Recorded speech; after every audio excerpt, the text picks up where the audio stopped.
Assalamualaikum warahmatullahi wabarakatuh. Selamat datang kepada mahasiswa baru Prodi S1 Kesehatan Masyarakat Universitas Airlangga tahun 2025. Selamat Anda telah diterima di Universitas Airlangga dan selamat belajar untuk menempuh pendidikan selama 4 tahun ke depan untuk menjadi sarjana kesehatan masyarakat.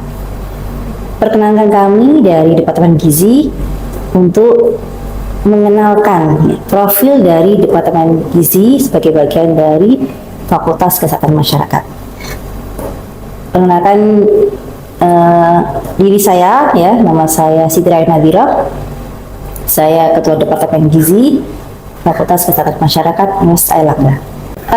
Berikut adalah struktur organisasi dari Fakultas Kesehatan Masyarakat Universitas Airlangga, di mana kami ada di Departemen Gizi yang ada di sebelah kiri Nah, di situ kami membawai prodi S1 Gizi dan kami juga berkontribusi dalam pendidikan dan pengajaran untuk S1 Kesehatan Masyarakat, kemudian S2 Kesehatan Masyarakat dan S3 Kesehatan Masyarakat. Yang telah dilakukan oleh Departemen Gizi baik itu di tingkat nasional maupun internasional. Di tingkat nasional kami bekerjasama dengan berbagai perguruan tinggi baik negeri maupun swasta, kemudian baik di Jawa Timur maupun tingkat nasional, kemudian dengan instansi pemerintah dari kementerian maupun badan, kemudian juga dengan industri dan dengan LSM juga kemudian untuk internasional kami juga bekerjasama dengan berbagai perguruan tinggi di luar negeri. Ada yang dari Australia, dari Malaysia, dari Jepang, dari Taiwan, dan dari berbagai negara lainnya. Mungkin introduction dulu aja terkait dengan gizi Jadi gizi sendiri adalah proses di mana tubuh memperoleh dan memanfaatkan zat gizi dari makanan untuk pertumbuhan, pemeliharaan, dan perbaikan jaringan tubuh. Gizi yang baik berarti mengkonsumsi makanan yang seimbang dan mengandung zat gizi yang dibutuhkan tubuh, seperti karbohidrat, protein, lemak, vitamin, mineral, dan air. Adapun peran gizi di sini pentingnya gizi terletak pada perannya dalam menjaga fungsi tubuh secara optimal. Gizi yang baik akan membantu dalam menjaga dan memperkuat sistem imun, mendukung pertumbuhan dan perkembangan, terutama pada masa anak-anak dan remaja. Kemudian juga meningkatkan energi dan produktivitas. Selanjutnya, mencegah berbagai penyakit tidak menular seperti diabetes, penyakit jantung, kanker, dan osteoporosis, serta penyakit lainnya. Kemudian berikutnya adalah mendukung proses pemulihan dari penyakit. Sebaliknya, gizi yang buruk dapat menyebabkan berbagai masalah kesehatan seperti kekurangan zat gizi, obesitas, serta resiko penyakit kronis yang lebih tinggi. Di sini gizi berfokus pada bagaimana penyakit dan masalah kesehatan dapat dicegah atau dikurangi dengan pola makan yang sehat. Nah, masalahnya sampai dengan saat ini di berbagai belahan dunia, hampir setiap negara masih terjadi berbagai masalah gizi. Di sini disajikan tentang the double burden malnutrition. Jadi beban ganda dari gizi yang salah. Jadi di satu sisi ada ratusan juta orang yang mengalami kelaparan, mengalami undernutrition, tapi di sisi lain ada lebih dari 1 miliar orang yang saat ini mengalami overweight dan obesitas. Jadi masalah-masalah ini yang membutuhkan kontribusi yang nyata dari kita sebagai yang bergerak di bidang kesehatan, khususnya kesehatan masyarakat. Nah, di sini bagaimana kontribusi gizi terhadap kesehatan masyarakat? Yang pertama adalah mengidentifikasi masalah gizi. Di sini kita bisa menentukan ya kekurangan gizi spesifik, misalnya kekurangan vitamin A, kemudian anemia defisiensi zat besi, ya, dan kemudian juga kelebihan ya. Jadi seperti misalnya obesitas, jadi under dan over nutrition ya, itu kita identifikasi apa faktor determinan yang menyebabkannya. Kemudian yang berikutnya adalah kontribusi berikutnya, dengan mempelajari gizi kita bisa mengembangkan pedoman diet, di mana kita bisa menetapkan rekomendasi berbasis bukti seperti pedoman gizi seimbang, kemudian arahan gizi yang dianjurkan, kemudian panduan diet ya, mencegah penyakit dan sebagainya. Selanjutnya juga berperan pada kebijakan kesehatan masyarakat. Ya. Jadi dengan kita belajar gizi, kita bisa memberikan data ya terkait dengan gizi, wawasan juga ya untuk kebijakan terkait ketahanan pangan, keamanan pangan, intervensi gizi dan lainnya. Kemudian juga kita bisa memantau tren kesehatan ya, kita dengan cara melacak perubahan hasil gizi dan pola penyakit dari waktu ke waktu untuk mengevaluasi efektivitas program kesehatan masyarakat. Selanjutnya adalah kontribusi gizi adalah dalam mempromosikan kesetaraan kesehatan dengan berupaya mengurangi kesenjangan status gizi di antara kelompok populasi yang berbeda. Dan berikutnya adalah memajukan penelitian. Jadi dengan kita mempelajari gizi, kemudian kita melakukan berbagai studi, melakukan berbagai riset, misalnya tentang dampak dia terhadap kesehatan dan dampak dari intervensi gizi yang kita lakukan, ya, bagaimana perubahannya, kemudian juga mekanisme gizi dan penyakit dan sebagainya. Nah, di samping itu ya, gizi ini juga berhubungan ya dengan ilmu-ilmu yang lainnya. Selalu berkaitan dengan ilmu yang lain ya, di samping tadi dengan kesehatan masyarakat ya, dengan populasi, dengan lingkungan, dengan ilmu pangan, dengan budaya, dengan pertanian ya, dengan obat-obatan dan juga ya, kesehatan gigi dan mulut.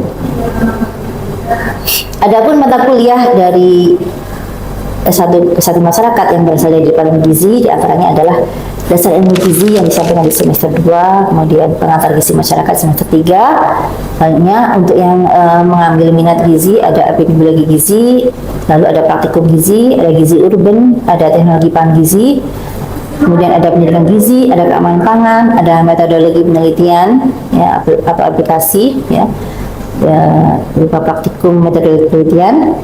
Kemudian ada manajemen industri pelayanan makanan gizi, dan gizi mutakhir, ketahanan pangan, ekonomi pangan dan gizi, gizi produktivitas dan antropologi gizi. Adapun area-area daripada gizi ya, ada clinical nutrition, ada food service, kemudian ada community nutrition, kemudian juga ada food product development dan kemudian nutrition research. Nah, selanjutnya ada juga untuk profesi yang terkait gizi, ada nutrition counselor, ada nutrition educator, ada policy maker yang terkait dengan gizi, kemudian ada dietitian, kemudian ada researcher ya, dan ada food manufacturer. Yang lainnya ada juga nutripreneur, dan sport nutritionist, dan NGO, dan juga pangan halal ya, dan juga banyak lainnya.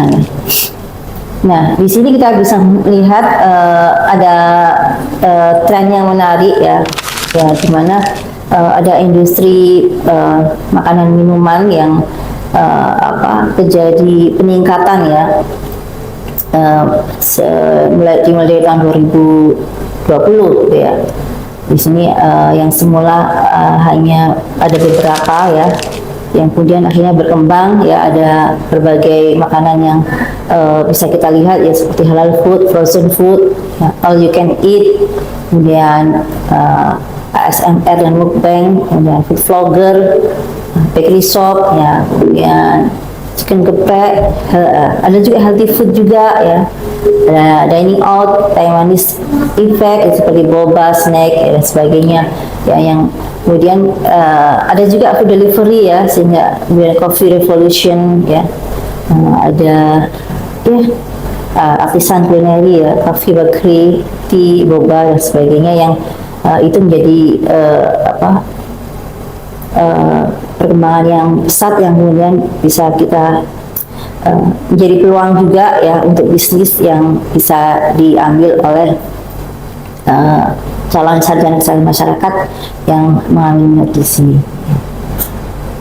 Nah, ini adalah Instagram dari Gizi FKM UNER ya. Jadi bisa dicek di situ juga banyak informasi terkait misalnya kalau ada guest lecture ya yang dari luar negeri maupun dalam negeri atau mungkin kegiatan-kegiatan lainnya yang bisa diikuti oleh seluruh mahasiswa ya, baik S1 Gizi maupun S1 Kesmas. Ya, berikut ada profil dari staf Departemen Gizi ya, ada Prof. Bambang, Prof. Anis, ada Prof. Mami, kemudian ada Prof. Trias, ya, ada Bu Latul Muniroh, kemudian ada Pak Mahmud, ada Bu Triska, ada Bu Dini, Bu Rian, Bu Farapti, saya sendiri, Bu Naziroh, kemudian ada Bu Stefania, kemudian ada Bu Konita, Bu Emir, Pak Domi, kemudian Bu Anissa Latul Fitria, Bu Atika, Bu Azizah, dan Bu Tiara Tifani.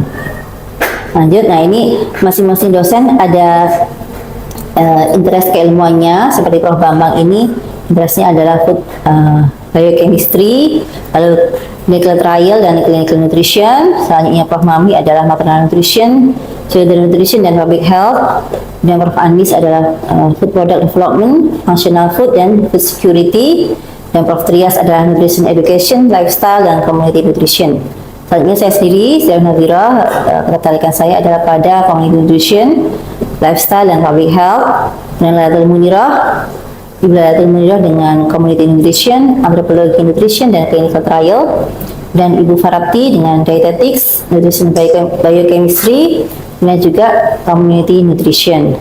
Sedangkan Bu Triska, interestnya dari penelitiannya ada food safety, kemudian tentang lifestyle dan juga community nutrition. Dan Bu Dini Rin Andreas ya, penelitian terkait food security, lifestyle dan juga public health.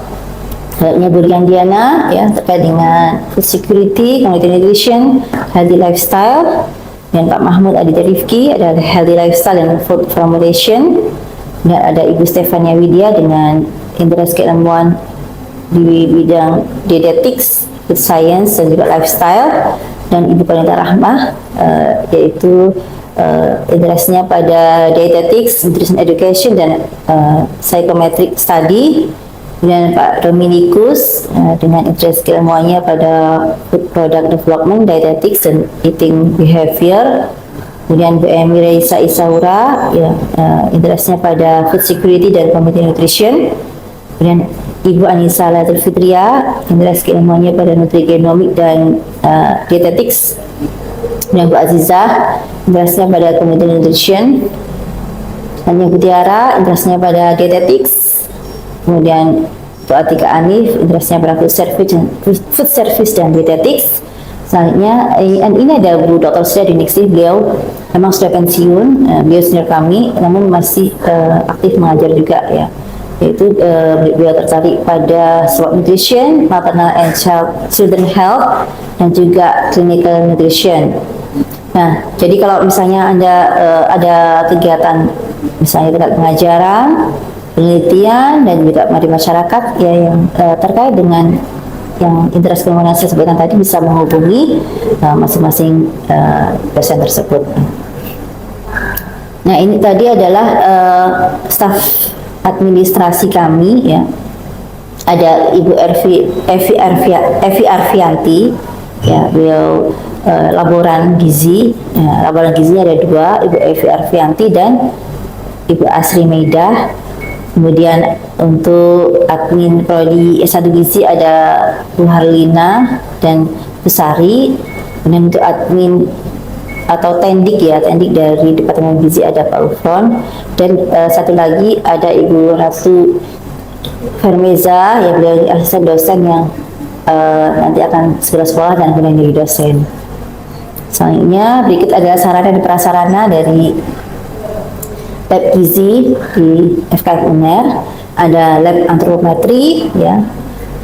Ini ada di lantai 1 ya, nanti bisa kalau mau misalnya penelitian mau pinjam alat ya bisa ya, mengurus perizinan untuk meminjam alat ya. Nah itu kemudian ada lab biokimia dan analisis zat gizi, itu ada di lantai 3. Kemudian ada lab dietetik dan kulineri ada di lantai 1. Kemudian ada lab pengolahan tangan ada di lantai 1. Kemudian ada lab konseling gizi di lantai 1. Kemudian juga ada lab mikrobiologi pangan ya di lantai 3, dan juga ada lab organoleptik ada di lantai 1. Nah ini adalah prodi dan jurnal yang dikelola oleh Departemen Gizi. Jadi untuk prodi sendiri yang dikelola secara langsung oleh Departemen Gizi adalah prodi S1 Gizi. Kemudian kami juga ada 3 jurnal ya. Satu adalah Media Gizi Indonesia yang sekarang menjadi jurnal internasional yaitu Indoscopus Q3. Kemudian ada American Nutrition yaitu jurnal internasional Scopus Q4, dan satu lagi adalah Media Gizi Kesmas. Ini kami sediakan kepada mahasiswa S1 Gizi dan S1 Kesmas, sehingga ketika akan lulus itu bisa memasukkan artikelnya sebagai salah satu syarat kelulusan ke jurnal Media Gizi Kesmas. Jadi kami sediakan untuk 2 prodi S1 di FKM. Ya, terima kasih. Ya. Itu saya kira dari Departemen Gizi FKM UNER. Terima kasih. Wassalamualaikum warahmatullahi wabarakatuh.